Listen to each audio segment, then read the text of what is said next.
आप अहबाब की खिदमत में तौफीक अंसारी का आदाब सलाम मसनून। दोस्तों, जैसा कि आपने थंबनेल में देख लिया होगा कि आज मैं आपके सामने मॉक टेस्ट लेकर हाजिर हुआ हूँ। Part 64 NTA NET JRF 2022। NTA NET JRF 2022 paper 2 subject Urdu mock test part 64 लेकर हाजिर हुआ हूँ। उर्दू के तमाम मुमकिन सवालात में जवाबात। दोस्तों, नेट का जो आंसर की आ चुका है और लगभग जो है इस बार का कट ऑफ जो जा सकता है वो जेआरएफ के लिए इस बार जो है 70 जो है, पिछले बार 68% पे बना था। इस बार हमको लगता है कि 70 क्रॉस कर जाएगा। जनरल के लिए 70 जो है 72 जनरल जा सकता है, और जो ओबीसी है या ईडब्ल्यूएस है उसके लिए भी 70 क्रॉस कर सकता है। 75 तक जनरल के लिए जा सकता है और जो है ओबीसी के लिए 70 तक जा सकता है, उम्मीद है। तो जेआरएफ नेट जो है वो आपका 60 to 63 तक जा सकता है नेट के लिए। तो बहरहाल जो हुआ उसको भूल जाइए और अब से तैयारी में लग जाइए। अब मॉक टेस्ट में ज़्यादा से ज़्यादा पार्टिसिपेट कीजिए।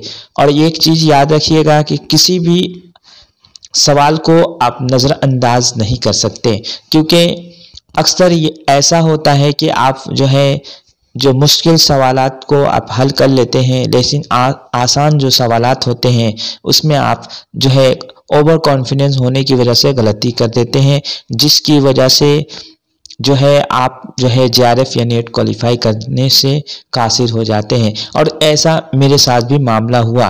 पिछले बार मेरे साथ भी ऐसा कई बार मामला पेश आया है।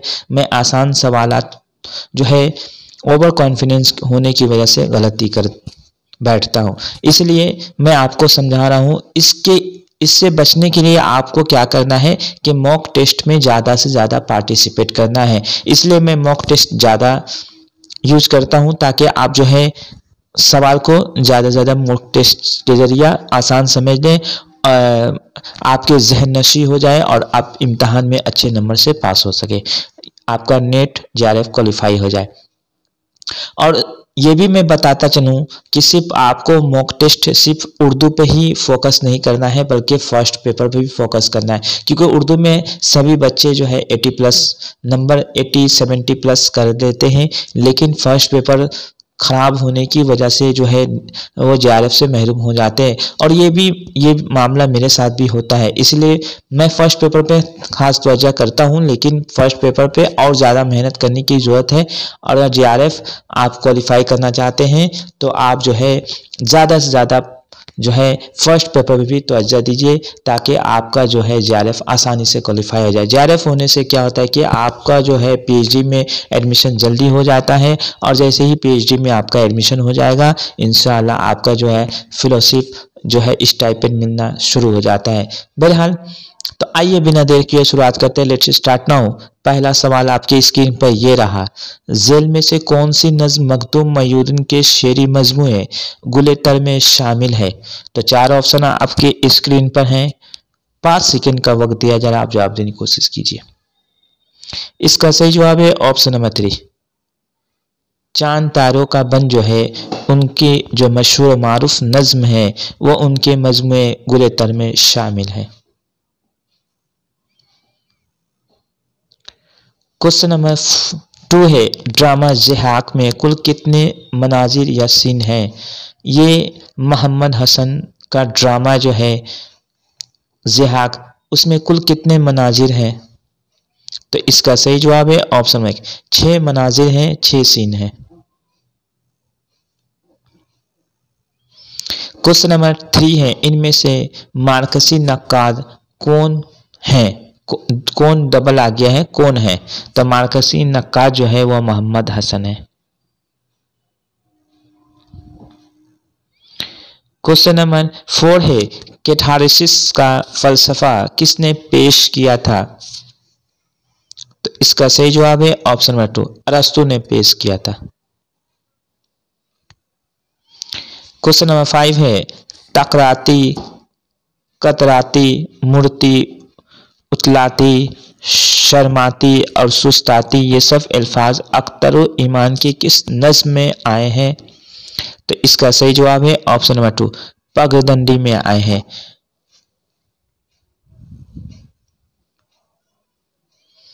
क्वेश्चन नंबर 6 है कामता और उमा प्रेमचंद के किस अफसाने के किरदार हैं? तो कामता और उमा जो है वो प्रेमचंद के अफसाना जो है बदनसीब की किरदार है। ये बहुत ही इंपॉर्टेंट है, ये कई बार इम्तिहान में पूछता है कामता उमा।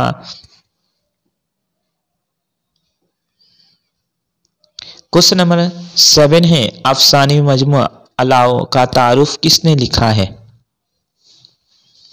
ये इसका सही जवाब है ऑप्शन नंबर 3 कृष्णचंद्र ने लिखा है। क्वेश्चन नंबर 8 है किस नावल में जन्नत की मंजर कशी की गई है?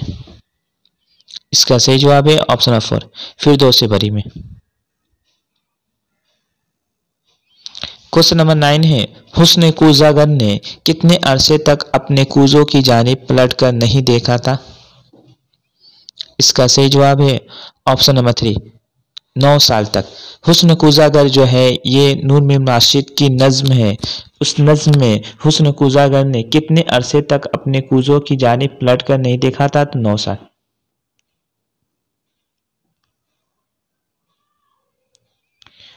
क्वेश्चन नंबर 10 है अंजुमन पंजाब लाहौर के मुशायरे में अल्ताफ हुस्न हाली ने कौन सी 4 नज़में पढ़ी थी? सही जुमरे की निशानदेही कीजिए। अंजुमन पंजाब लाहौर जहाँ पे जदीद नज़्म की बुनियाद डाली गई पड़ी थी, तो उस अंजुमन में अल्ताफ हुस्न हाली ने कौन सी 4 नज़में पढ़ी थी? तो इसका सही जवाब है ऑप्शन नंबर 3 बरखारुत, निशाते उम्मीद, हुब्बुल वतन, मुनाजिरे रहमो इंसाफ। क्वेश्चन नंबर 11 है उर्दू में माबाद जदीदियत को मुतारिफ कराने में किसका नाम अहम है?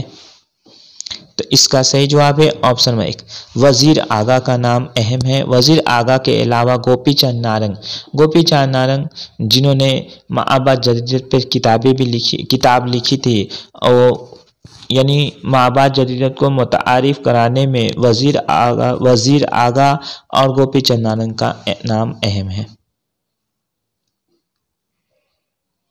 क्वेश्चन नंबर 12 है जेल में से किस सिन्फ का नाम दो बैती भी रहा है?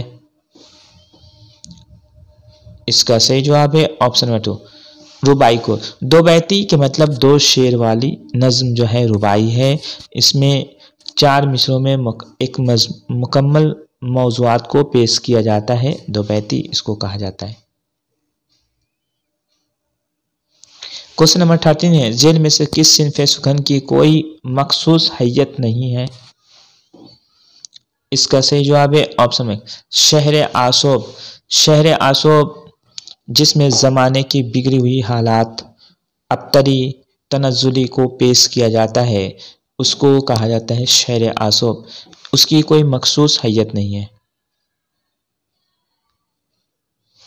क्वेश्चन नंबर 14 है जेल में से किस सिन्फ का इब्तदाई नाम तराना था?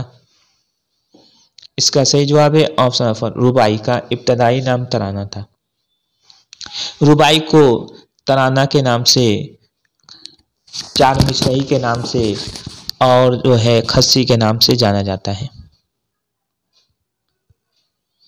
क्वेश्चन नंबर 15 है मुसल्लस का हर बंद कुल कितने मिसरों पर मुश्तमिल होता है? तो इसका सही जवाब है ऑप्शन नंबर 2 3 मिसरों पर मुश्तमिल है। मुसल्लस जिसमें 3 मिसरे होते हैं।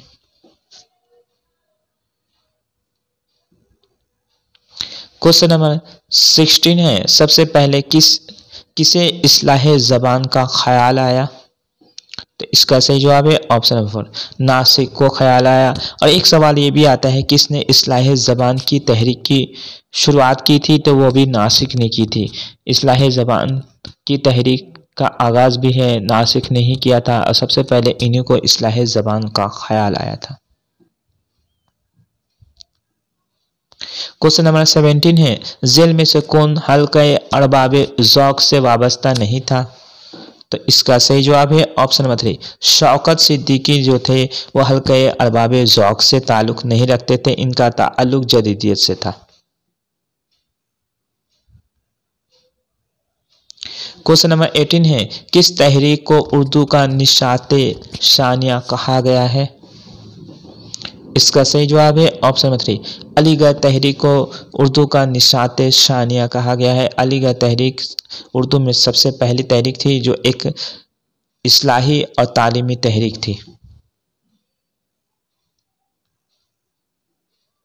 क्वेश्चन नंबर 19 है, जेल में से कौन सा जोड़ सही नहीं है? इसका सही जवाब है ऑप्शन नंबर 2, इंतजार हुसैन। इनका जो नावल है कैद, ये इंतजार हुसैन का नावल नहीं है कैद, बाकी तीनों सही है। क्वेश्चन नंबर 20 है, तरक्की पसंद अदबी तहरीक किसकी तसनीफ है? इसका सही जवाब है ऑप्शन नंबर 3, खलीलुर रहमान आज़मी की तसनीफ है। क्वेश्चन नंबर 21 है, मर्सिए आरिफ किस शायर ने लिखा? तो इसका सही जवाब है ऑप्शन 1, मिर्ज़ा गालिब ने लिखा मर्सिए आरिफ, जो मर्सिए आरिफ मिर्ज़ा गालिब ने जो गज़ल की हैयत में है। क्वेश्चन नंबर 22 है, इनमें से किसकी वाबस्तगी हल्के अरबाबे ज़ौक़ से था? इसका सही जवाब है ऑप्शन नंबर 3, नूर मीम राशिद का जो है का ताल्लुक़ हल्के अरबाबे ज़ौक़ से था, उनकी वाबस्तगी हल्के अरबाबे ज़ौक़ से था। क्वेश्चन नंबर 23 है, राजेंद्र सिंह बेदी के अफसाने टर्मिनस से पूरे में मोहन रिश्ते में राधा का कौन है? तो इसका सही जवाब है ऑप्शन नंबर 3, भाई है। क्वेश्चन नंबर 24 है, मर्सिया के अलावा अनीस किस सिन्फ़े सुखन में मुमताज़ हैं? इसका सही जवाब है ऑप्शन नंबर 4, रुबाई में मुमताज़ हैं। क्वेश्चन नंबर 25 है, गालिब के चचा का नाम क्या था? इसका सही जवाब है ऑप्शन 1, नसरुल्लाह बैग जो है गालिब के चचा का नाम था। गालिब के चचा का नाम नसरुल्लाह बैग था और उनके वालिद का नाम था अब्दुल्ला बेग। नसरुल्लाह गालिब जब 9 बरस के हुए तब उनके चचा नसरुल्लाह बेग का इंतकाल हुआ, यानी गालिब जब 5 बरस के थे उनके वालिद अब्दुल्ला बेग का इंतकाल हुआ। उसके बाद नसरुल्लाह बेग ने गालिब की परवरिश की और गालिब के जब 9 बरस के हुए तो नसरुल्लाह बेग का इंतकाल हुआ। उसके बाद उनकी परवरिश ननिहाल में हुई।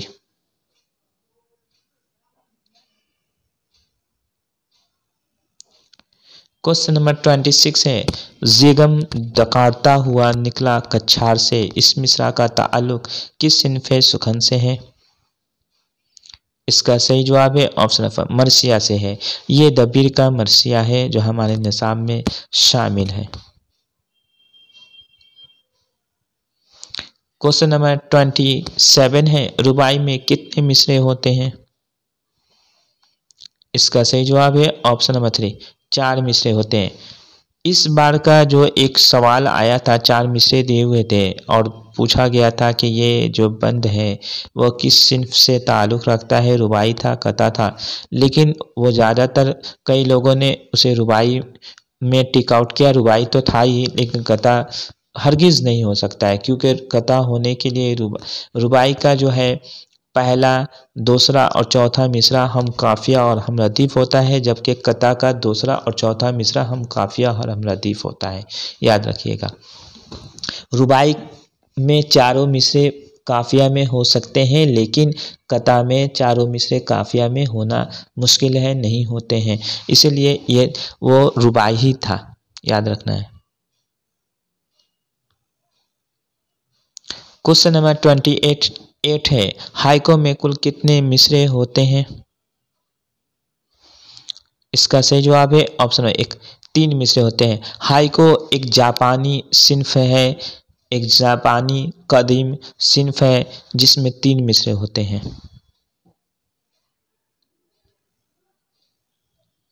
क्वेश्चन नंबर 29 है, शुमाली हिंद की दो अहम मसनवियाँ कौन कौन सी हैं?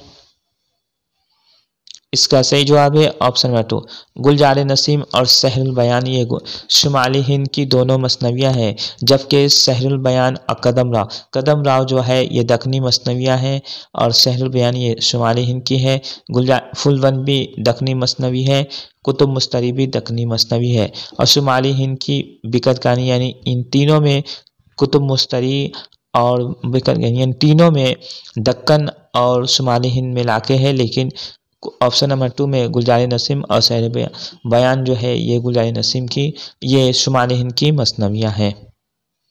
याद रहे कि सहरुल बयान 1784 ईस्वी में लिखी गई थी, जबकि गुलजार नसीम जो है 1839 ईस्वी में लिखी गई थी। यानी सहरुल बयान के जवाब में गुलजार नसीम लिखी गई, ये मसनवी लिखी गई थी।